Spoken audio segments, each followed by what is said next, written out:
This is John with Rawls Group again. Wanted to touch base with you guys on building wealth in your community. Wanted to talk through some of the things that we've seen over the past few years as dealers. We've all seen a pretty good return on investment over the last 3 years through the pandemic. Most people didn't see it coming, but it happened.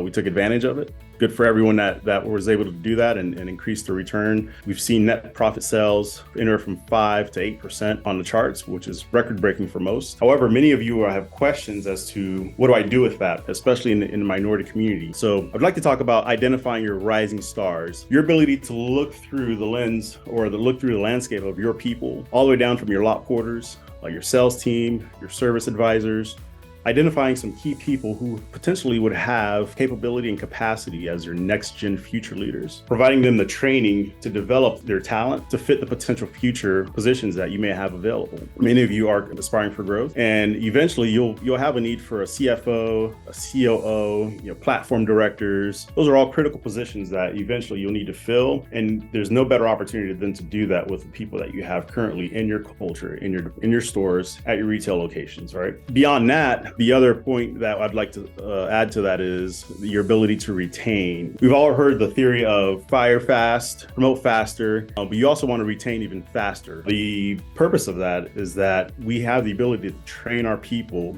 provide them with stellar, high caliber training methods, either NCM, NADA, all the various opportunities that are out there to get polished. And then we don't retain them. They pick up, take off, and they're hired by the next competitor down the road or in the next state over. And that can be very costly. That can be very devastating to our culture as well, reflective of your turnover. And now, once we have that, we've built our bench, we've developed our people. The next item is expanding your investment outside of the auto dealership space. Many of you have had a great 3-year run. We're sitting on an exuberant amount of cash. We have opportunities to go out and buy more dealerships, or some of you have gotten to the place where you've reached a good point. Let's say it's 20 stores, 10 stores, 30 stores, whatever the number may be. And now we're just stockpiling cash. It would be a good opportunity for you to expand your investment outside of the auto space. Now, the debate to that is, well, I've been a dealer for 20, 30 years. I'm getting 25%, 30% return on my investment in total. The market's doing average 8%,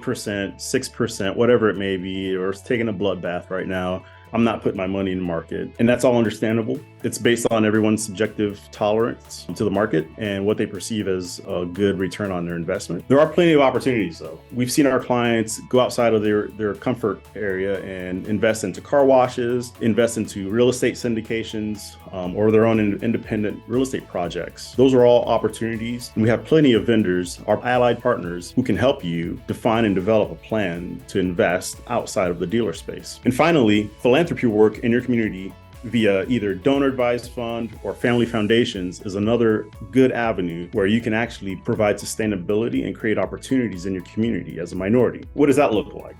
That's anywhere from investing in charitable giving, donor advised funds. Those are great ways where you can anonymously provide opportunities for outreaches or charities in your community who are certified by the IRS to promote their work, promote their mission and vision. Some of you may have an appetite to develop your own family foundation with a little bit more administrative work. Those are great opportunities, great ways where you can contribute and develop community opportunities in your city or your state. So what does this have to do with succession planning?